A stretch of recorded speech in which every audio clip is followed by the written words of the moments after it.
बिस्मिल्लाहिर्रहमानिर्रहीम। Dear students and all viewers, may peace be upon all of you. उम्मीद करता हूं कि अल्लाह के फजल से आप सब खैरियत से होंगे। Students, welcome to a new video. Chapter हमारा है वेक्टर्स और इस लेक्चर में हमारे फ्रीक्वेंटली आस्क्ड क्वेश्चंस, फ्रीक्वेंटली अक्सर पूछे जाने वाले सवालात इन वेक्टर्स। तो 10-12 ऐसे क्वेश्चंस हैं जो स्टूडेंट्स अक्सर पूछते हैं, तो उनमें से हम इन तीन को आज टारगेट करेंगे कि sir what is the difference between length and magnitude.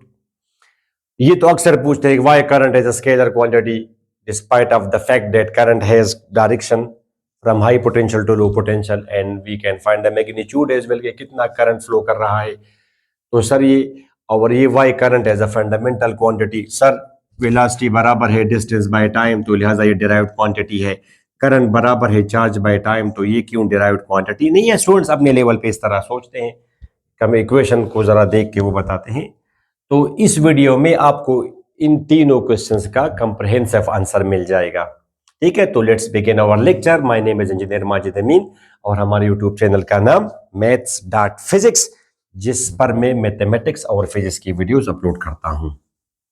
Students, let's discuss question number 1। What is the difference between length and magnitude. Students, तो लेंथ और मैग्नीट्यूड पर जो डिफरेंस है उस पर मैंने एक डिटेल वीडियो दी है, ये आप देख सकते हैं। मैं आपको लिंक दे रहा हूं, डिस्क्रिप्शन में सारे प्लेलिस्ट अवेलेबल हैं। मगर उसमें फिर वो तो लेंथी लेक्चर है, तो उसमें तलाश करना थोड़ा सा मुश्किल है, तो मैं अभी आपको टू द पॉइंट यहाँ पे बता दूं। आंसर नंबर 1, स्टूडेंट्स, लेंथ वो जो आप लोग पढ़ते हैं कि magnitude a number with proper unit, magnitude a number with proper unit is called a number with proper unit is called magnitude। ठीक है। अब स्टूडेंट्स, लेंथ फॉर एग्जांपल यहां पे मैं एक वेक्टर बना दूं, ये मैंने एक वेक्टर बना दिया। वेक्टर तो आपको पता है, vector is represented by an arrow.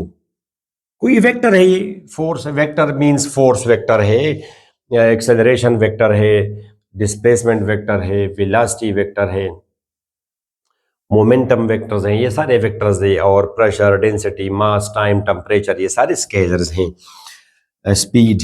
तो स्टूडेंट्स, ये हमारा एक वेक्टर है। अब इस वेक्टर की तो होगी कोई लंबाई, कुछ ना कुछ लंबाई तो होगी, तो जाहिरन तो आप मालूम करेंगे इसकी लंबाई। जैसे ये एक वेक्टर है हमारे पास स्टूडेंट्स, ये एक वेक्टर है, ये मैंने एक वेक्टर बनाया है। ठीक है, अब इस वेक्टर की तो होगी, और भी आप वेक्टर्स बना सकते हैं, तो इस वेक्टर की तो होगी कोई लंबाई। तो ये इसकी लंबाई, अगर मुझे तो पता है कि ये मैंने 10 इंचेस का बनाया है। तो स्टूडेंट्स, ये वेक्टर अगर आपको अगर दिखाई देता है, चले मैं वहां पे जूम इन कर दूंगा। ये स्टूडेंट्स आप देख सकते हैं कि ये you can clearly see that this vector, ये मैंने यहाँ पे 0 के साथ इसको मैच किया और आप देख सकते हैं कि इसकी लंबाई 10 है। Clearly its length is 10। इस वेक्टर की लंबाई क्या है, 10 इंचेस है स्टूडेंट्स, यू कैन सी। ठीक है, अगर मैं थोड़ा सा और भी कर दूं नजदीक, इसकी लंबाई क्या है स्टूडेंट्स, 10 इंचेस इसकी लंबाई है। तब इसकी लंबाई 10 इंचेस है, मगर कोई वेक्टर होगा, vector quantity, vector means vector quantity होगी जो मैं इसके जरिए रिप्रेजेंट करूंगा। तो उस क्वांटिटी का तो होगा कोई मैग्नीट्यूड। जैसे फॉर एग्जांपल स्टूडेंट्स, यहां पे ये एक मास है,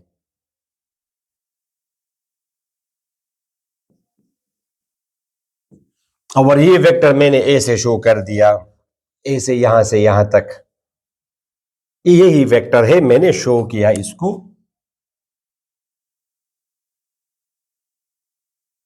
यही वेक्टर मैंने शो किया। ठीक स्टूडेंट्स, अब कोई अगर मुझे बताएं कि ये जी, अब मुझे तो कोई ये नहीं पूछ सकता मेरे से कि इसका मैग्नीट्यूड क्या है। जाहिरन तो मैं मालूम करूंगा इसकी लंबाई में। अभी आप आ गए, क्लास में बैठ गए, आपको नहीं था पता, मैंने एडवांस में मैंने आपसे कहा बच्चे आ जाओ जरा अपना स्केल लो और इसकी मुझे लंबाई बताओ, इस एरो की लंबाई। तो आपने स्केल लिया, आप आए यहाँ पे, आपने स्केल रखा और आपने मुझे बताया सर इसकी लंबाई 10 इंचेस है। ठीक है, वेल एंड गुड, इसकी लंबाई 10 इंचेस है इस वेक्टर की। मगर हम कहते हैं स्टूडेंट्स वेक्टर में कि the length of the arrow, vector is represented by an arrow. जो मैं ये graphically, vector is represented by an arrow, the length of the arrow according to a selected scale will show the magnitude of the vector of the arrow, नहीं of the vector। for example, वो जो quantity है, अब यहां पे आपने scale बनाया है माय स्टूडेंट्स, आपने स्केल बनाया है, आपने लिखा है कि let 1 inch is equal to 5 newton. तो यहां से मुझे पता चल रहा है कि ये एरो मुझे रिप्रेजेंट कर रहा है कि इस बॉडी पर इस डायरेक्शन में फोर्स लग रही है। सर ये कैसे पता चला? ये मुझे पता यहां से न्यूटन से चला। That's why because Newton is a unit of force. तो चूंकि 1 इंचेस, अब मुझे पता चला यहां से कि ये एरो तो है, इसकी लंबाई तो 10 इंचेस है, मगर it is representing a force. अब इस फोर्स का मैग्नीट्यूड कितना है? तो मैग्नीट्यूड हम रिप्रेजेंट करते हैं इस सिंबल से या सिंपली एफ से। तो स्टूडेंट्स चूंकि ये 10 इंचेस इसकी लंबाई है और 1 इंच रिप्रेजेंट करता है, तो इंच की जगह आप लिखेंगे 5 न्यूटन। तो 50 Newton is the magnitude of this force acting at a 0 degree angle on the body या acting along positive x axis। Direction भी हम जिक्र करते हैं, मगर यहां पे हम मैग्नीट्यूड और लेंथ को, vector has both magnitude and direction, मतलब the arrow head of the arrow shows the direction, वो ठीक है। डायरेक्शन पर मेरी जो अगली वीडियो आने वाली है इसके बाद, डायरेक्शन मैंने आपको लेक्चर नंबर 1 में बताया कि vector has both magnitude and direction. Direction का क्या मतलब है? स्टूडेंट्स कंफ्यूज होते हैं इसमें। या unit vector is used to find the direction of a vector, to show the direction of it. कैसे? अगली वीडियो आने वाली है, वो जरा देखें, कॉन्सेप्ट विल बी क्लियर। सही है, समझ गए आप लोग? अच्छा, अब स्टूडेंट्स वंस अगेन ये एरो मैंने बनाए है। फॉर एग्जांपल मैं अगर छोटा बना दूं, लेट्स से इसकी लंबाई आप आए, आपने इसकी लंबाई मालूम की, ठीक है स्टूडेंट्स, ये 5 और भी मैं थोड़ा सा कम कर दूं तो यहां तक आएगा। स्टूडेंट्स यू कैन सी, अब इसकी तो लंबाई तो है 5, इसकी लंबाई तो है 5 इंचेस, ठीक है। यहां पे आपने लिखा है कि let 1 inch is equal to 4 kilometre. अब ये क्या है माय स्वीट स्टूडेंट्स? ये क्या है? ये है an arrow, and it is representing some vector. और इस एरो की लंबाई कितनी है? 5 इंचेस लेंथ। मगर ये जो रिप्रेजेंट करेगा जिस क्वांटिटी को, वो क्वांटिटी कितनी है? मिकदार, साइज, द क्वांटिटी। मैग्नीट्यूड हम बोलते हैं quantity students, size of a body, quantity या साइज, ठीक है, a number with proper unit. मगर ये फलां चीज कितनी है?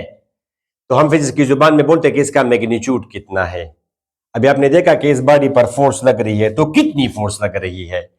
तो जो कितनी का जवाब आप देंगे ऑटोमेटिकली वो नंबर होगा, एक यूनिट होगा। आप तो ये नहीं कह सकते कि 5 इस पर 50 इस पर फोर्स है, तो 50 क्या? 50 न्यूटन, 50 किलो न्यूटन। सही है, तो इसका जिक्र किए बगैर, अब जी इसकी लंबाई कितनी है? 5 इंचेस। मगर अब ये मुझे रिप्रेजेंट कौन सी क्वांटिटी कर रहा है? तो ये तो मैं स्केल देख, या क्या लिखा है? 1 inch is equal to 4 kilometre. 4 kilometre students, तो मुझे पता चला किलोमीटर किसका यूनिट है? डिस्प्लेसमेंट का, डिस्प्लेसमेंट का। तो इट मींस कि this is an arrow representing displacement vector. और उस, अब यहां पे मैं तो फोर्स नहीं लिख सकता, यहां पे तो मैं डिस्प्लेसमेंट लिख रहा हूं, और मुझे साफ दिखाई दे रहा है कि इस डायरेक्शन में ये बॉडी जा रही है, इस डायरेक्शन में भी जा सकती थी, इस किसी एंगल पर भी जा सकती थी, मगर हम टारगेट कर रहे हैं मैग्नीट्यूड को। तो अब ये जो बॉडी इस डायरेक्शन में डिस्प्लेस हो गई, अब कितनी डिस्प्लेस हो गई? डिस्प्लेसमेंट का size, quantity, how much is the displacement, मुझे बताएं। तो आप यहां पे लिखेंगे कि जी डिस्प्लेसमेंट, ये बॉडी कितनी हुई? 5 इंचेस है, और 1 इंच रिप्रेजेंट कर रहा है 4 किलोमीटर को। तो मतलब ये कि 20 kilometre is the magnitude of this vector. Length is 5 inches, and according to this scale it is representing a displacement whose magnitude is 20 kilometre. अभी आप समझ गए? इसी तरह यहां पे अगर वो मुझे देता 5 मीटर पर सेकंड, मिसाल के तौर पर, तो अब तो ये 5 मीटर, 4 मीटर पर सेकंड और 5 इंचेस है, तो ये तो आ जाएगा 20 मीटर पर सेकंड। इसका मतलब ये है कि 1 सेकंड में ये बॉडी डिस्प्लेस हो रही है 20 मीटर, यानी 20 मीटर पर सेकंड इसकी वेलोसिटी है। It is an arrow. Last दफा बता लो, it is an arrow whose length is 5 inches and according to this scale, it is representing velocity vector whose magnitude is 20 meter per second. Velocity इस direction में body जा रही है, तो ये velocity है। वेलोसिटी का मैग्नीट्यूड कितना है? Size, magnitude, quantity. तो we say are number with proper unit is called magnitude. Hopefully ये बात आपकी मैग्नीट्यूड और लेंथ में, और मैं आपको डायरेक्शन ये भी हो सकती थी, ये भी हो सकती थी, व्हाट्स ओके। तो क्लियर हुआ आपका question number 1? Okay students, now let's discuss question number, जो इसको जरा मैं पहले कर दूं ताकि ये जगह खाली हो जाए। क्वेश्चन नंबर 3 कि why current is a fundamental quantity?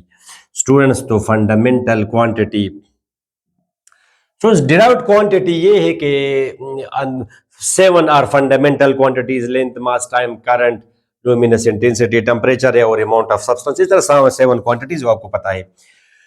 तो स्टूडेंट्स फिर हम कहते हैं कि those quantities which are derived from the fundamental quantities by division, by the operation of division और मल्टीप्लिकेशन, ठीक है, नो एडिशन और सब्ट्रैक्शन, तो उसको हम बोलते हैं स्टूडेंट डिराइव्ड क्वांटिटी। जैसे फॉर एग्जांपल स्टूडेंट्स, डिस्टेंस जो है ना, ये डिस्टेंस, लेंथ, मास, टाइम, तो ये स्टूडेंट्स क्या है? ये आपका है फंडामेंटल क्वांटिटी, ठीक है, बेस क्वांटिटी। और टाइम क्या है students? Base quantity which are not derived from other quantities, they are considered as base. ये बुनियाद है, ये हमने बनाई है ये 7 क्वांटिटीज, और इनसे ही हम फिर डिराइव्ड क्वांटिटीज डिराइव करते हैं। तो अगर ये डिस्टेंस डिवाइड किया जाए टाइम पर, तो एक नई क्वांटिटी आएगी जिसको हम कहेंगे वेलोसिटी, और स्टूडेंट्स इसका फिर यूनिट होगा मीटर पर सेकंड। नंबर 1 बात। तो स्टूडेंट्स इसको अगर हम ऐसा, अब इक्वेशन देख के आप नहीं बता सकते, ये इक्वेशन तो अगर मैं इस तरह लिख दूं, ये इक्वेशन अगर मैं इस तरह लिख दूं, क्या समझे आप लोग? सर क्या अब ये भी तो मल्टीप्लिकेशन में है, ये भी तो मल्टीप्लिकेशन में है स्टूडेंट्स, ये आप देख सकते हैं। तो सर क्या इसको मैं डिराइव्ड क्वांटिटी कह सकता हूं? नहीं कह सकते स्टूडेंट्स, ये तो डिस्प्लेसमेंट, यानी ये इक्वेशन तो आप इस तरह भी लिख सकते हैं कि सर अगर ये दोनों में मल्टीप्लाई कर दूं तो ये डिस्प्लेसमेंट आ जाएगा, या टाइम इज इक्वल टू, ये अगर फॉर एग्जांपल ये अगर मैं इस तरह लिख दूं time is equal to distance by v, तो क्या मैं ये कहूंगा? इक्वेशन देख के आप नहीं बताएंगे सर ये तो आप देखिए ये तो डिस्टेंस बाई वी के बराबर है, मगर ये इसको क्या आप डिराइव, ये मैं सब इक्वेशन आपको समझा रहा हूं, तो क्या ये टाइम इज डिराइव्ड क्वांटिटी? हालांकि इक्वेशन में तो है डी बाई वी, या आप इसमें डिवाइड करेंगे तो ये आ जाएगा। तो नहीं बच्चे, इस तरह तो पॉसिबल नहीं है। अब फंडामेंटल क्वांटिटी उसको भी हम कहेंगे कि जिनको हम, ठीक है, they are considered as base, हमने ली है ये, इसमें आप छेड़छाड़ नहीं कर सकते, आप ऑब्जेक्शन नहीं कर सकते कि क्यों। इसके लिए एक शर्त है कि इनको हम इजीली मेजर कर सकते हो by some instrument, easily measurable students, easily measurable by some scale. अब टाइम के लिए एक स्केल है वॉच। अब मैं घड़ी को देख रहा हूं जी, टाइम गुजर रहा है, गुजर रहा है, गुजर रहा है जी, 10 सेकंड का टाइम गुजरा, ठीक है। टेम्परेचर जी, अभी टेम्परेचर क्या है, थर्मामीटर लेके मैं लगा दूंगा, बता दूंगा कि अभी temperature for example 18 degree centigrade है। तो ये फंडामेंटल क्वांटिटी, ऐसी चीजें इन्होंने ली है हमारे आबा व अजदाद ने, मीन्स फिजिक्स में जो हमारे आबा व अजदाद थे उन्होंने जो क्वांटिटीज वो आसानी से कर सकते, मेजर करना उनके लिए आसान था, ठीक स्टूडेंट्स। अब आप जरा करंट को टारगेट करें, करंट को, करंट किसके बराबर है स्टूडेंट्स? करंट बराबर है charge by time, the rate of flow of charge is called current. Second year में डिटेल से, मैथ्स जब मैं खत्म कर दूंगा तो मैं फिजिक्स स्टार्ट करूंगा, ठीक है। फिजिक्स के लेक्चर्स 1 महीने में, मेरा इरादा है कि मैं खत्म कर दूं 1-2 महीनों में, फिर मैथमेटिक्स। तो करंट इसके बराबर है स्टूडेंट्स, मगर अब मसला ये कि ये नहीं है ना बच्चे, ये आपकी फंडामेंटल क्वांटिटी नहीं है, चार्जेस। फॉर एग्जांपल इलेक्ट्रॉन्स, ये एक कंडक्टर है, वायर है, वायर एक इसको मैंने बैटरी के साथ अटैच किया, किसके साथ अटैच किया स्टूडेंट्स? बैटरी के साथ। अब इसमें करंट, अब इसमें बहुत सारे क्या स्टूडेंट्स इलेक्ट्रॉन्स हैं। ये फॉर एग्जांपल स्टूडेंट सिल्वर है या कॉपर है, मेटल्स में देयर आर फ्री इलेक्ट्रॉन्स। तो literally there will be billions of electrons. ये इनमें बेशुमार इलेक्ट्रॉन्स हैं। अब क्या आप मुझे ये बता सकते हैं कि इसमें कितने इलेक्ट्रॉन्स जा रहे हैं पर सेकंड? कोई एरिया मैंने सब जैसे मैंने तो these electrons will contain conventional current तो इलेक्ट्रॉन्स की फ्लो का नाम है करंट। अब अगर मैं आपको बताऊं कि ये एरिया मैंने यहाँ पे मैंने गेट लगाया, गेट में तो यहां से एक सेकंड में कितने इलेक्ट्रॉन्स गुजर रहे हैं, या फिलहाल चार्जेस वो Q is equal to N E, वो आप छोड़े, वो मैं इंटरेस्टेड नहीं हूं इसमें। फिलहाल आप क्यू को इमेजिन करें कि ये क्यू तो बराबर है charges equal to N E, number of N E, quantization of charges. मगर मैं अगर आपको बता दूं कि एक सेकंड में यहां से कितने इलेक्ट्रॉन्स पास हो रहे हैं, तो क्या आप मुझे बता सकते हैं? कि आप जाके उधर बैठ सकते हैं कि जिसमें कितने इलेक्ट्रॉन्स मैं गिनता हूं एक सेकंड में मुसलसल जा रहे हैं? नहीं बता सकते। मगर इसमें करंट कितना फ्लो हो रहा है वो हम किसी इंस्ट्रूमेंट से, मीटर वगैरह से हम पता कर सकते हैं। तो ये इक्वेशन आप इस तरह भी लिख सकते हैं और ये इक्वेशन आप इस तरह भी लिख सकते हैं स्टूडेंट्स, ऐसे अगर आप लिख देंगे तो अब ये इजीली मैयर हो सकता है। मीटर लगा दूंगा मैं, कोई और करंट मैयरिंग इंस्ट्रूमेंट, मीटर आप कंसिडर करें, डिजिटल मल्टीमीटर आप ले तो आप लगा दे तो आप मुझे बताएंगे कि यहाँ जी 3 मिली एम्पियर करंट पास हो रहा है। तो इन दोनों में वो तो ठीक है, करंट इन्होंने फंडामेंटल क्वांटिटी ली है, करंट ली है, मगर स्टूडेंट्स इक्वेशन देख के कंफ्यूज हैं। तो इक्वेशन पे तो आप नहीं कहते, वो जो 7 क्वांटिटीज है वो उन्होंने ली है, बस दे आर बेस क्वांटिटीज। अब इक्वेशन तो आप इस इक्वेशन को इस तरह लिखे ताकि आपका मसला खत्म हो। नॉर्मली तो हमारी बुक्स में हमें चार्जेस गिवन होते हैं और हम करंट मालूम करते हैं, मगर प्रैक्टिकल लाइफ में तो आप चार्जेस नहीं काउंट कर सकते कि इस कंडक्टर में कितने इलेक्ट्रॉन्स पर सेकंड इस गिवन क्रॉस सेक्शनल एरिया से गुजर रहे हैं। तो आप तो करंट मालूम करेंगे इंस्ट्रूमेंट से, तो आप करंट मालूम कर देंगे और करंट से जाके फिर आप चार्जेस मालूम कर देंगे और चार्जेस से फिर आप नंबर ऑफ इलेक्ट्रॉन्स भी मालूम कर सकते हैं। तो लिहाजा Q is derived quantity, current is not derived quantity, it is base quantity. Hopefully it is clear. Next, why current is scalar quantity? ये तो कुछ ज्यादा ही frequently asked question है।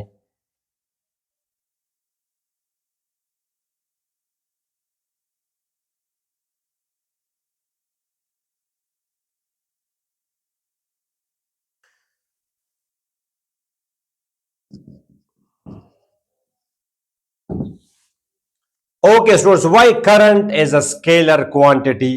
Not because हमें तो पता है स्टूडेंट्स कि ये एक फॉर एग्जांपल ये स्टूडेंट्स एक रेजिस्टर है यहाँ पे हमने लगाया, या कोई लोड आपने यहाँ पे लगाया, इसके साथ में बैटरी अटैच की, तो हमें ये फॉर एग्जांपल 2 ओहम रेजिस्टर है। तो अभी हम, और ये फॉर एग्जांपल 12 वोल्ट बैटरी है। तो आपको तो पता है स्टूडेंट्स के V is equal to I R, इसे आप आई कैलकुलेट कर देंगे V बाई आर। V यहाँ पे है 12 वोल्ट और रेजिस्टर है 2 ओहम, ये आपका आ जाएगा 6 एम्पियर। बहुत ही ज्यादा करंट है, मगर तो जस्ट, तो स्टूडेंट्स यहाँ पे अब इसमें 6 एम्पियर, ये तो इसको जला देगा, ये तो आप 200 ले 400 ले, मगर just for the sake of understanding इससे अब 6 एम्पियर करंट, 6 एम्पियर करंट इसमें फ्लो करेगा और इस डायरेक्शन में फ्लो करेगा। Conventional current we are talking about, reality में इलेक्ट्रिक करंट ऐसे फ्लो करेगा, मगर अगर इलेक्ट्रिक हो तो ऐसे फ्लो करेगा, कन्वेंशनल हो तो तब भी डायरेक्शन तो आप बता सकते हैं।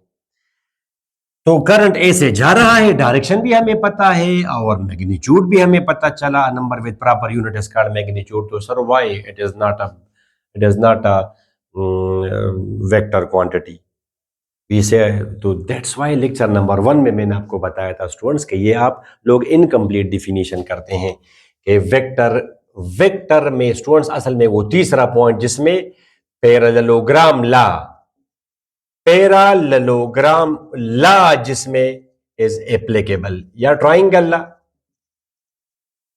Current has both magnitude and direction, normally medical के स्टूडेंट्स या फिजिक्स के स्टूडेंट्स ये बोलते हैं, मैथमेटिक्स वाले बोलते हैं current is that quantity which has vector is that quantity which has magnitude and direction and parallelogram law of addition can be applied। और मैंने आपको बताया भी था कि ये अगर आप जिक्र ना कर, आप सिंपल ये कहें कि vector is a quantity in which parallelogram law of addition can be applied, it is called vector quantity because जब आप पैरेललोग्राम लॉ अप्लाई करेंगे तो उस क्वांटिटी का जरूर कोई मैग्नीट्यूड और डायरेक्शन होगा, वो अगर ना हो तो कैसे पैरेललोग्राम लॉ अप्लाई करेंगे। तो हाई लेवल पे मैथमेटिशियंस ये डिफिनीशन करते हैं वेक्टर्स की, सिंपल इज दैट। तो मैग्नीट्यूड और डायरेक्शन आप छोड़ दें, अब आप आ जाएं स्टूडेंट्स करंट पे। स्टूडेंट्स जो प्रीवियस लेक्चर है उसमें मैंने आपको जो vector in a plane video आप देख सकते हैं, लिंक में आ जाएगा अभी आपको, उसमें मैंने आपको बताया कि what is the difference, what is vector in a plane में हमने वेक्टर एडिशन के बारे में आपको बताया। ठीक स्टूडेंट्स, तो वेक्टर एडिशन के बारे में बताया, उधर जाके आप मुझे स्टूडेंट्स फॉर एग्जांपल अब अगर मैं ये कर दूं आपको कि ये एक बॉडी है, ये एक मास है, मैं इस मास को खींच रहा हूं, फोर्स अप्लाई कर रहा हूं इस डायरेक्शन में, and the magnitude of my force is 4 Newton. और आप इस बॉडी को खींच रहे हैं इस डायरेक्शन में, and the magnitude of your force will be 3 Newton for example. तो बॉडी किस डायरेक्शन में जाएगी, आप ऐसे खींच रहे हैं, मैं ऐसे खींच रहा हूं साइमल्टेनियसली, तो बॉडी इस डायरेक्शन में जाएगी, बॉडी इस डायरेक्शन में जाएगी, इस डायरेक्शन में, यानी नेट फोर्स जाएगी नहीं जाएगी वो तो इसके मास पे डिपेंड करता है, मगर नेट जो फोर्स है बॉडी पर वो इस डायरेक्शन में अप्लाई होगी। इमेजिन करें कि ये लाइट बॉडी है तो ये मूव कर रही है, तो नेट फोर्स इस डायरेक्शन में लग रही है, बॉडी विल टेंड, आप ऐसा कहें बॉडी इस डायरेक्शन में जाने की कोशिश करेगी, फोर्स। तो अब ये जिसको हम बोलते हैं रिजल्टेंट, अब ये रिजल्टेंट हम मालूम करते हैं दो तरीकों से। एक तो ये है कि आप एक वेक्टर आप लेंगे, पहला वेक्टर वो तो डिटेल से उधर मैंने आपको समझाया है यहाँ पे तो, और ये दूसरा वेक्टर आप उठाएंगे और उसके take one vector and place it on the head of the other without changing the magnitude, यानी लेंस, यहाँ पे लेंस, और without changing the magnitude and direction. तो ये आप ग्रीन वेक्टर उठाएंगे और यहाँ पे आप लगा देंगे, इसके हेड पे लगा देंगे, then a vector from the tail of the first to the head of the last will be called the resultant। इसका रिजल्टेंट है, रिजल्टेंट फोर्स इस डायरेक्शन में लगी, कितनी लगी है वो आपको बताया है कि 4 स्क्वायर करेंगे, 3 स्क्वायर करेंगे, स्क्वायर रूट लेंगे तो 5 न्यूटन, यानी बॉडी ऐसे फील करेगी जैसे मेरे पे कोई 5 न्यूटन की फोर्स अप्लाई कर रहा है, और इस डायरेक्शन में, ये एक डायरेक्शन में, अभी नेक्स्ट वीडियो में मैं दूंगा आपको डायरेक्शन, मगर हम इन टर्म्स ऑफ एंगल बताते हैं, एंगल से हम बता दें कि किस एंगल पर, और ये एंगल तो हम बता सकते हैं, वो थीटा इज इक्वल टू, ये थीटा इज इक्वल टू वो tangent inverse perpendicular divide by base. तो ये आप बताएंगे 37 मेरे ख्याल से आ जाएगा 36.87। अब बस कंफर्म क्या 36.87, वो 36.869 इस तरह, तो 36 तकरीबन 36.87 डिग्री पर ये बॉडी जाएगी, जाने की कोशिश करेगी। मगर इस बॉडी पर अगर आप ये दोनों फोर्सेस अप्लाई कर रहे हो तो बॉडी जो फील करेगी, जो फोर्स, उसका मैग्नीट्यूड, बॉडी ऐसे फील करेगी जैसे कोई मुझे इस डायरेक्शन में धक्का दे रहा है। आप जरा एक एक्सपेरिमेंट करना, आप ऐसे खड़े हो जाएंगे, ऐसे आप ऐसे खड़े हो जाएंगे, ठीक है, एक स्टूडेंट आपका, एक फ्रेंड आ जाएगा, आपको बांध देगा पेट से और वो उधर खड़ा हो जाएगा, ठीक है, जैसे ये आप हैं स्टूडेंट्स, ये आप हैं, ये आपका एक स्टूडेंट है, मेरा फ्रेंड है, सॉरी, तो उसने आपको बांधा इससे, ठीक है, और यहाँ पे इसने वो रस्सी पकड़ी है, यहाँ पे आपका एक दूसरा फ्रेंड भी है, उसने भी आपको बांधा, ये दोनों साइमल्टेनियसली आप पे फोर्स अप्लाई करेंगे। तो आप ऐसे, जैसे यहाँ पे आपने मुझे ऐसे खींचा, एक दूसरे फ्रेंड ने ऐसे खींचा, तो मैं ऐसे फील करूंगा ऑटोमेटिकली, मैं एक ऐसा फील कर जैसे मुझे किसी ने धक्का दिया एट सम एंगल। आप ऐसे खींच रहे हैं, वो ऐसे खींच रहा है, तो मैं इस डायरेक्शन में मूव करूंगा, मैं ऐसे फील करूंगा जैसे यहाँ पे कोई पीछे कोई जिन खड़ा है, उसने मुझे इस डायरेक्शन में धक्का दिया, मैं ऐसे फील करूंगा वो फोर्स, वो फाइनल पुश। तो वो फोर्स जो इन दोनों ने मुझ पर नहीं लगाई, इन दोनों ने तो मुझ पर इन डायरेक्शन में फोर्सेस लगाई, मगर इन दोनों के नतीजे में एक नई फोर्स बन जाएगी जो कि मैं फील करूंगा at certain angle, it's called resultant of the to. तो मैं इस डायरेक्शन में जाऊंगा, ओके, इन बिटवीन, और वो ये, और फिर इस डायरेक्शन में, तो ये हम एंगल की जुबान में बताते हैं कि इस एंगल पर मैं जाऊंगा। जैसे ये बॉडी अब जाएगी 37 डिग्री एंगल पर, 36.87, 36.869787। अब आप लोग समझ गए नंबर एक बात, तो ठीक है, बॉडी पर नेट फोर्स। अब आप आ जाए करंट पे, तो इसको फिर हम, या स्टूडेंट्स इसको फिर हम बोलते हैं ट्राइंगल ला या पैरेललोग्राम ला। किस तरह करते हैं पैरेललोग्राम ला? शाबाश, ये फोर फोर है, न्यूटन है, मीटर है, कोई वेक्टर क्वांटिटी है, और ये है। तो अगर आप इनको डिस्प्लेस ना करना चाहें, इसको यहां से वहां तक, तो मैंने आपको बताया था इस पर जो सेपरेट जो स्पेशल वीडियो है पैरेललोग्राम ला पर, उसमें मैंने आपको बताया कि हर वेक्टर के एंड से दूसरे वेक्टर को आप पैरेलल बनाएं। तो इसके हेड से आप इसको पैरेलल बनाएं ऐसे, और इसके हेड से आप उसको पैरेलल बनाएं ऐसे, पैरेलल पैरेलल, ठीक है। तो फिर मैंने आपको कहा था कि a vector from the common tail to the point of intersection will be the resultant of the two. ठीक है सुन, तो ये इन दोनों का रिजल्टेंट है, ये इन दोनों का रिजल्टेंट। तो वही बात है, तो वही चीज है, आंसर तो वही आएगा। इसको अगर आप उठाएंगे यहां पे लगाएंगे तब भी ये रिजल्टेंट आएगा। और इस तो मगर इसको हम बोलते हैं पैरेललोग्राम ला, और इसको उठा के यहाँ पे प्लेस करना फिर रिजल्टेंट बनाना, उसको हम बोलते हैं ट्राइंगल ला, ट्राइंगल ला। ठीक हुआ स्टूडेंट्स, तो सही है, इस डायरेक्शन में ये बॉडी जाएगी, फॉर एग्जांपल इस डायरेक्शन में जाएगी। अब एयरक्राफ्ट को आप टारगेट करें, एयरक्राफ्ट को। अब एक एयरक्राफ्ट है जो इस डायरेक्शन में जा रहा है, एयरक्राफ्ट।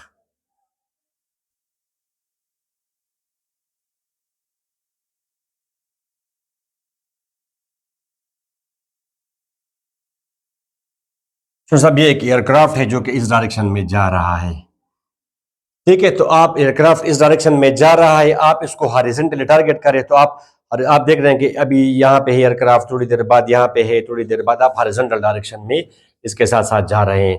और आपका एक दूसरा फ्रेंड है जो इसको वर्टिकली वर्टिकली कह के अभी यहाँ पे है, फिर यहाँ पे है, वो इलांग वाई इसकी पोजीशन नोट करता जा रहा है। The body is changing, the aircraft is changing its position along X axis is well, along Y is well.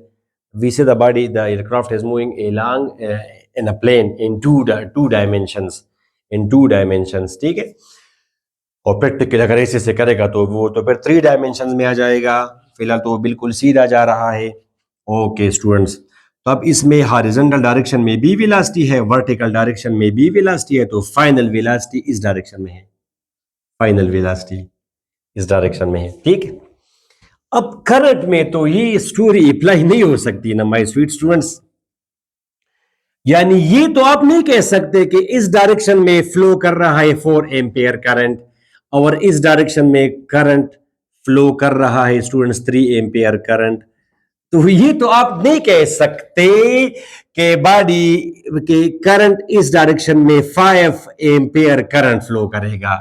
क्यों? करंट तो फ्लो करता है कंडक्टर में, तो वायर में, तार में फ्लो करता है। तो यहां पे अगर वायर हो भी, और ये तो जाहिर है, ये तो मैंने एक खास, इसको हम बोलते हैं नोड, जंक्शन, ठीक है। तो ये तो हमने पीछे से ऑटोमेटिक बात है कि जब यहां से करंट निकल रहा है, यहाँ पे कुछ रेजिस्टर वगैरह होगा, यहाँ पे कुछ रेजिस्टर, ये तो तारे हैं, उसका कुछ खास पोर्शन हमने शो किया है, पीछे भी तो फिर तारे होंगी, यानी यहाँ पे तो करंट आ रहा होगा, चाहे एक वायर से आ रहा है, चाहे यहाँ पे कुछ बैटरी वगैरह हमने लगा दी है, ठीक है। यानी मेरा मतलब ये है स्टूडेंट्स कि यहाँ पर भी एक कोई कोई रेजिस्टर लगाया है, ठीक है, और यहां पर भी कोई रेजिस्टर लगाया है।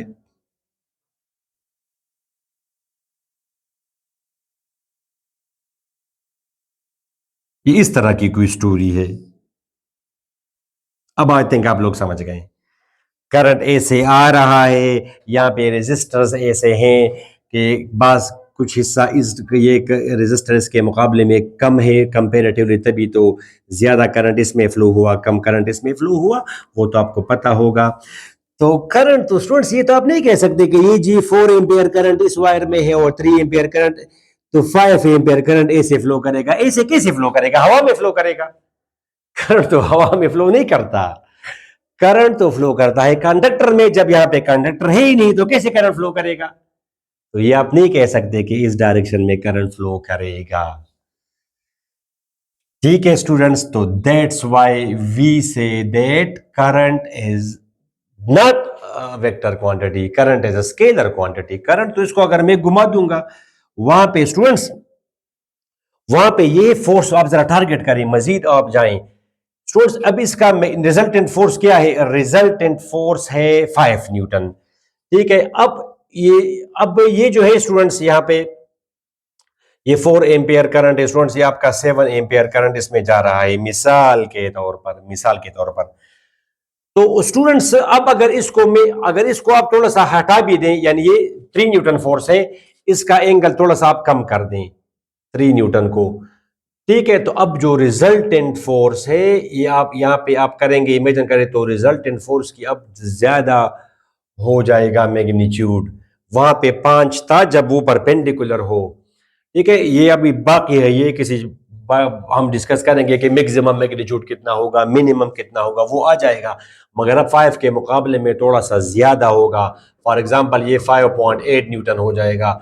मजीद आप कम करें इसको 3 न्यूटन को, तो ये मजीद ज्यादा हुआ, 6.5 न्यूटन रिजल्टेंट फोर्स आ जाएगी ऐसे। ठीक स्टूडेंट्स, तो ये आप डायरेक्शन, इनमें से डायरेक्शन आप चेंज करते जाएंगे। ये 3 न्यूटन को अगर आप इस डायरेक्शन में ले जाएं 3 न्यूटन को, फिर तो स्टूडेंट्स यहां तक आएगा रिजल्टेंट। यहाँ पे आप बनाएंगे तो फिर अभी तो कम हो जाएगा, अभी 5 से कम हो जाएगा, जैसे 4.7 न्यूटन मिसाल के तौर पर। तो इन दोनों की डायरेक्शन चेंज करने के नतीजे में रिजल्टेंट का मैग्नीट्यूड चेंज होगा। अब ये तो नहीं है स्टूडेंट्स, अब फॉर एग्जांपल इसको अगर मैं, ये तो वायर है, इस वायर को अगर मैं इस तरह पकड़ के घुमा भी दूंगा स्टूडेंट्स, फॉर एग्जांपल यहाँ पे 7 एम्पियर करंट है मिसाल के तौर पर, तो अगर इसको मैं यहां तक कर दूंगा, ये तो वायर है, ऐसे किया मैंने, तब भी तो इन पर तो फर्क नहीं पड़ेगा, इन पर ये भी वही स्टोरी है। Because current flows in wires and conductors. Hopefully अब आप लोग क्लियर हो गए हैं। आई कैन फील, अभी आप लोग, आई कैन फील, मैं फील कर रहा हूं कि अभी आप लोग समझ गए हैं कि why current is a scalar quantity. ठीक है स्टूडेंट्स, तो इस वीडियो में यहां तक काफी है। मैंने कोशिश की कि मैं आपको बता दूं कि वाई फ्रीक्वेंटली आस्क्ड क्वेश्चन इनका, तो ठीक है स्टूडेंट्स, और भी है, और भी मैं आपको दूंगा फ्रीक्वेंटली आस्क्ड क्वेश्चंस, मगर इस वीडियो में ये 3 काफी हैं। बाकी हमारा लेक्चर लेंथी हो जाएगा। अपनी दुआ में स्टूडेंट्स जरूर याद रखें। अल्लाह हाफिज।